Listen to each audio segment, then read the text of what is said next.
Network সিস্টেমে ব্যবহৃত প্রধান কম্পিউটারকে কি বলা হয়? নেটওয়ার্ক সিস্টেমে ব্যবহৃত যে প্রধান কম্পিউটার আছে সেটাকে আমরা বলা হয় সার্ভার। এখানে বাকি অপশনগুলো দেখো, হাব, সুইচ, ব্রিজ। হাব এবং সুইচ কি? হাব এবং সুইচ হচ্ছে সেম জিনিস, যেটা হচ্ছে যে লোকাল নেটওয়ার্ক তৈরি করার জন্য পাশাপাশি অবস্থিত কয়েকটা কি বলে কম্পিউটারকে কানেক্ট করার জন্য যেই ইন্টেলিজেন্ট ডিভাইস ব্যবহৃত হয় সেটাকে বলা হয় সুইচ। সেটা হচ্ছে একটু কম ইন্টেলিজেন্ট ডিভাইসকে বলা হয় হচ্ছে হাব। ব্রিজ কি? ব্রিজ হচ্ছে দুইটা কম্পিউটার মাঝখানের যে সংযোগটা, সরাসরি কানেকশন, সেটাকে আমরা ব্রিজ বলতেছি। তো সার্ভারটা কি? নেটওয়ার্কের সাথে সংযুক্ত। তো ভাই তাহলে এখানে হাব এবং সুইচ হবে না কেন? হাব এবং সুইচ হবে না কারণ একদম সেন্ট্রাল যে নেটওয়ার্ক, কথা www.facebook.com তুমি যখন সার্চ দিলা তখন সেটা কি তোমার সার্ভারে আগে হিট করে, সার্ভারে হিট করে তারপর হচ্ছে তোমাকে সেটার অনুযায়ী একটা আউটপুট দেখায় সার্ভার থেকে। তাহলে আলটিমেটলি কি আসলো আমার? উত্তর হচ্ছে সার্ভার। এই ক্ষেত্রে নেটওয়ার্ক সিস্টেমে ব্যবহৃত প্রধান কম্পিউটার হচ্ছে সার্ভার। কোন ডিভাইসের ফিজিক্যাল অ্যাড্রেসকে কি বলে? আমরা একদম শুরুতে কিন্তু বলে আসছিলাম, আইপি যখন তোমাদেরকে পড়াইছিলাম, মনে আছে? যখন আমরা আইপি পড়াইছিলাম, ইন্টারনেট প্রোটোকল পড়াইছিলাম, তখন আমরা বলছিলাম যে ইন্টারনেটে ব্যবহৃত যে অ্যাড্রেসগুলো, সেই অ্যাড্রেসগুলোকে আমরা বলি আইপি অ্যাড্রেস।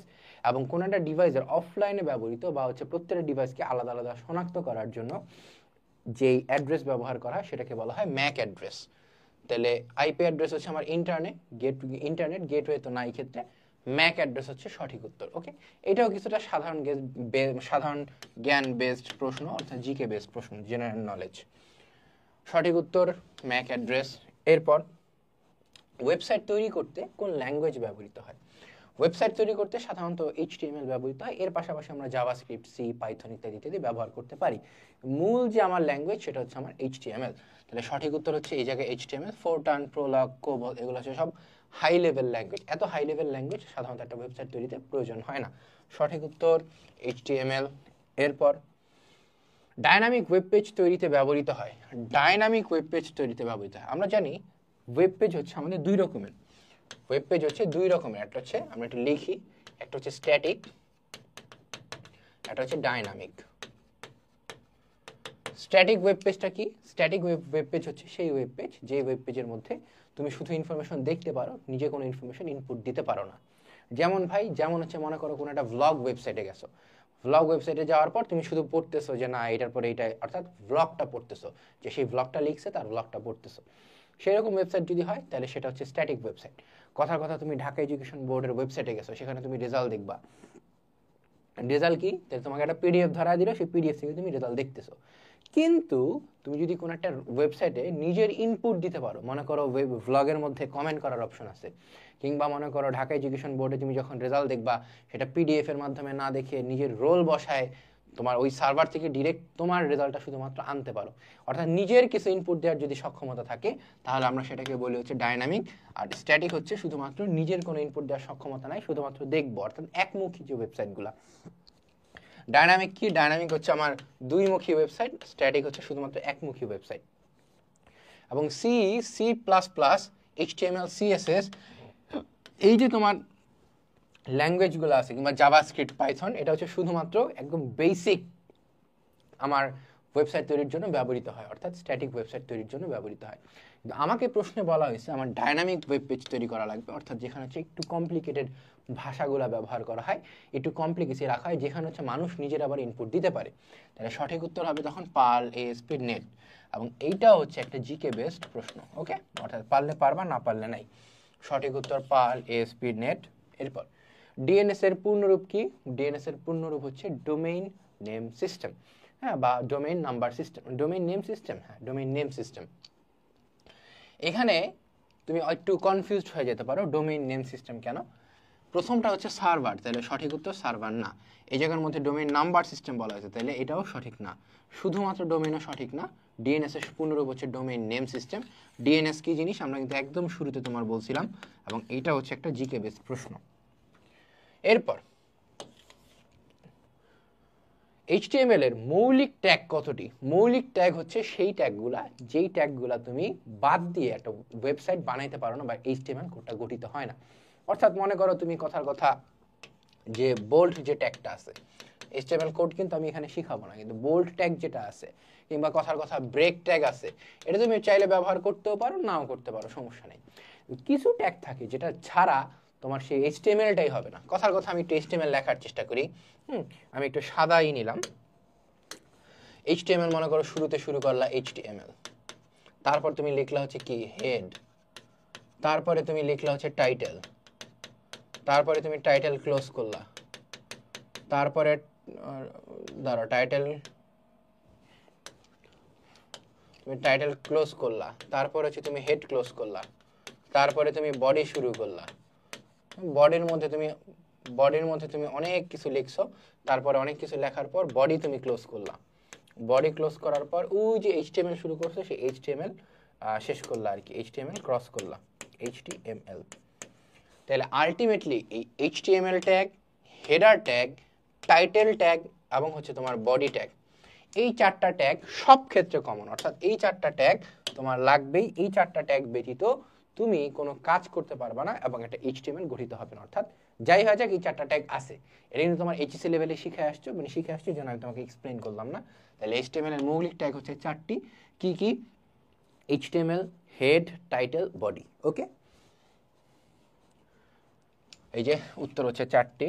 এরপর ওয়েবসাইট তৈরি করতে গেলে কোন ল্যাঙ্গুয়েজ ব্যবহৃত হয়? ওয়েবসাইট তৈরি করতে গেলে এগেইন ওই সেম একটা এমসিকিউ, এইচটিএমএল ল্যাঙ্গুয়েজ ব্যবহৃত হয়। এইচটিএমএল এ এ ট্যাগটি কি ধরনের? এই ট্যাগটি হচ্ছে তোমার ছোট হাতের এই যেটা, সেটা কি অ্যাব্রিভিয়েশন, অ্যাট্রিবিউট, অ্যাডার? কোনোটাই না, এটা হচ্ছে অ্যাঙ্কর ট্যাগ বলি আমরা। এ মানে হচ্ছে অ্যাঙ্কর। অ্যাঙ্কর ট্যাগ কি? একটু উদাহরণ দিই তোমাকে। তুমি যখন কোনো একটা লিঙ্ক ক্রিয়েট করতে যাও, কিসের মধ্যে লিঙ্ক ক্রিয়েট করতে যাও ভাই? আমি হচ্ছে যখন এইচটিএমএল এর ভিতরে একটা লিঙ্ক তোমাকে বসাইতে বলে, মনে করো www.facebook.com বা হচ্ছে তুমি যে ওয়েবসাইটের মধ্যে ক্লাসটা করতেছো hcourse.com, হ্যাঁ, কথার কথা আমি সেটা বসাইতে চাই, তখন তুমি বললা যে শুরু করবা href হাইপার লিঙ্ক রেফারেন্স, তারপরে তুমি একটা কোলন দিবা, তারপরে তুমি বলবা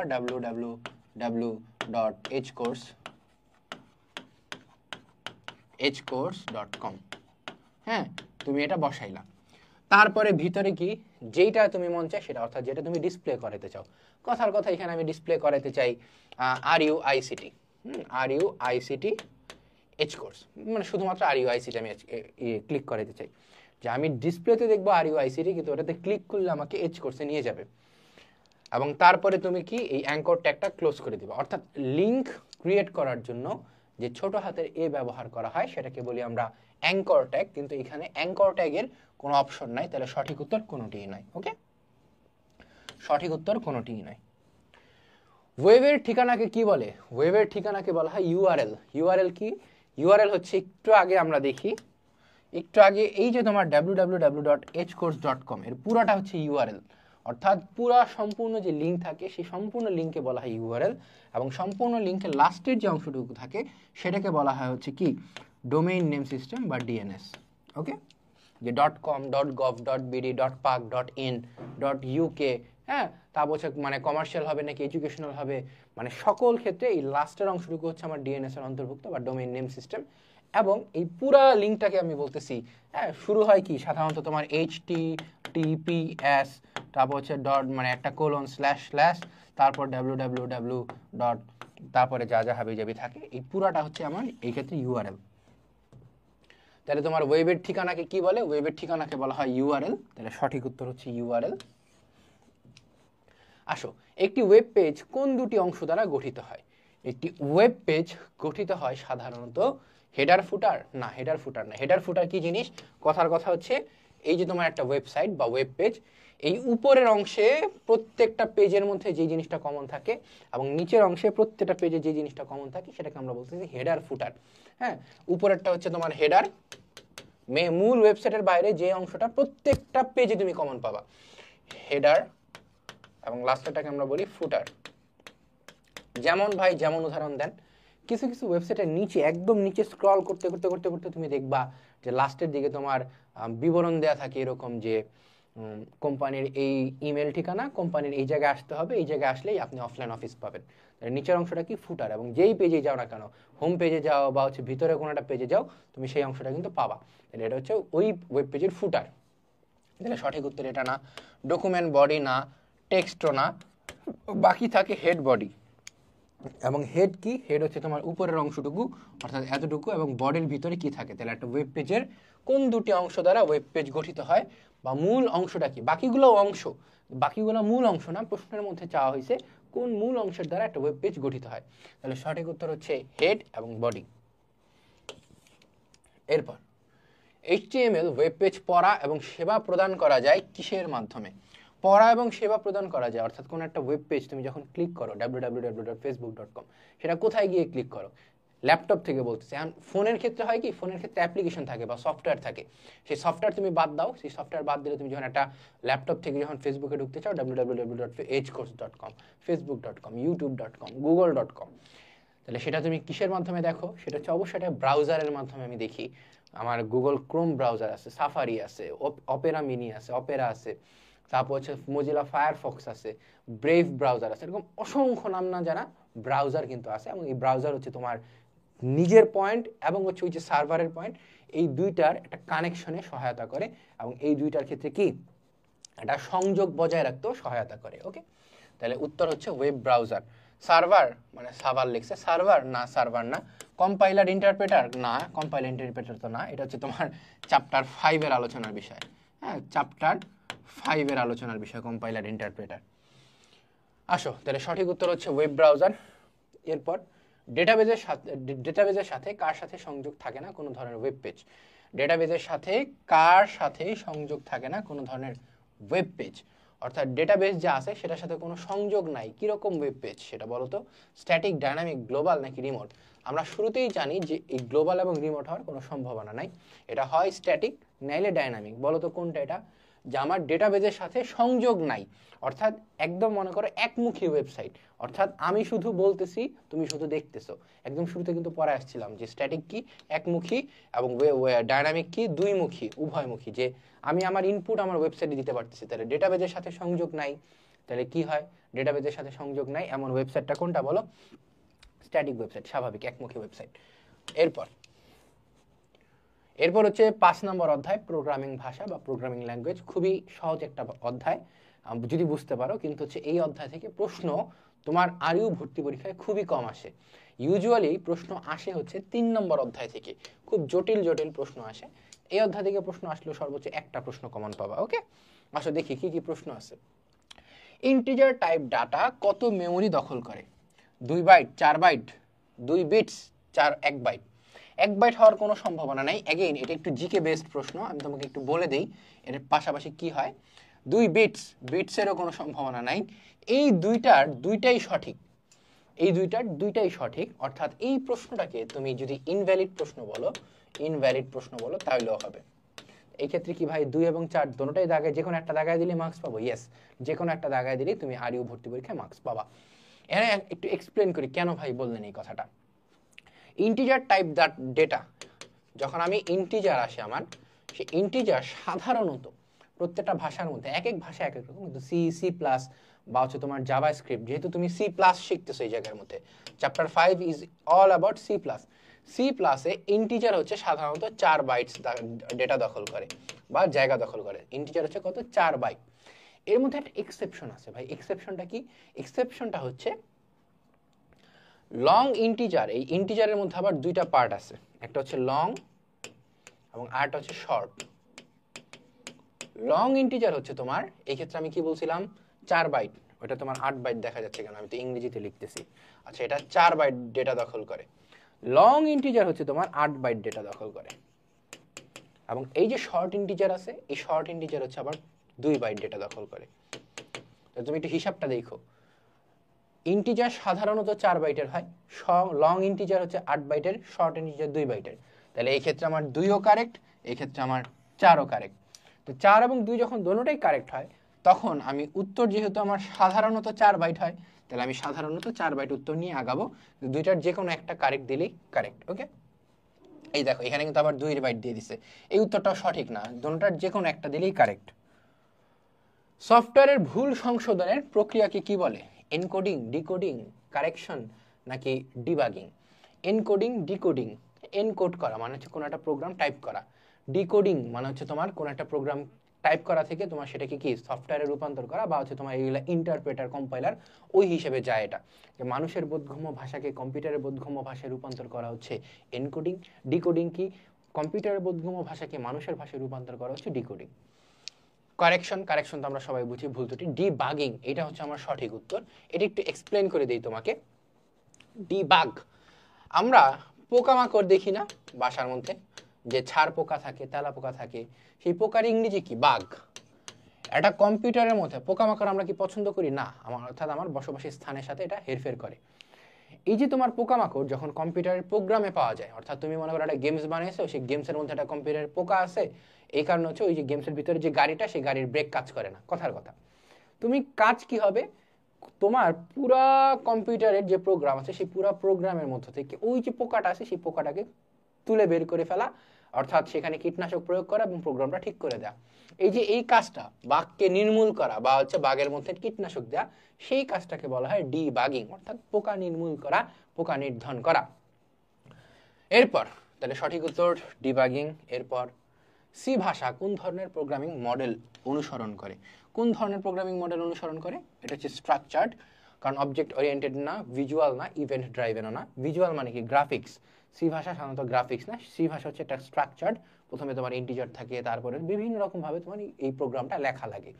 তাহলে কি সঠিক উত্তর? স্ট্রাকচার্ড। এবং এটাও হচ্ছে একটা জিকে বেসড প্রশ্ন, এটাও কি জিকে বেসড প্রশ্ন, যে পারলে পারবা, না পারলে না, এটা একটু মুখস্থ করে যাও, ঠিক আছে? হাই লেভেল প্রোগ্রামকে লাইন বাই লাইন অনুবাদ করে কে? High level program line by line অনুবাদ, এটার সঠিক উত্তরটা হচ্ছে ইন্টারপ্রেটার। আমি দুইটা কথা লিখলাম, হাই লেভেল প্রোগ্রাম এবং লাইন বাই লাইন। যখন আমার মানে প্রোগ্রামের যে তোমার অনুবাদক আছে, আমি অনুবাদকদের লিস্ট লিখি, প্রোগ্রামের অনুবাদক বলে একটা বিষয় আছে। অনুবাদক হচ্ছে তিন প্রকার, একটা হচ্ছে কি? একটা হচ্ছে অ্যাসেম্বলার,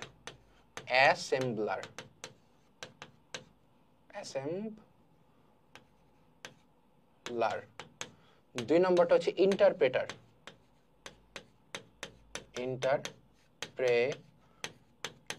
বা টর, আর একটা হচ্ছে কম্পাইলার।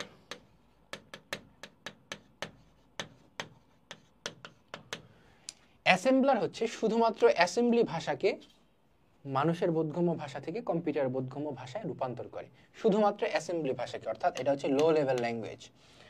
ইন্টারপ্রেটার এবং কম্পাইলার দোনোটাই হচ্ছে হাই লেভেল ল্যাঙ্গুয়েজকে রূপান্তর করে। যদি যখন আমার হাই লেভেল ল্যাঙ্গুয়েজ হয়, উইন্ডোজ তো অপারেটিং সিস্টেম, সো এটা সবার আগে বাদ, আমি একটু বাদ দিই আগে।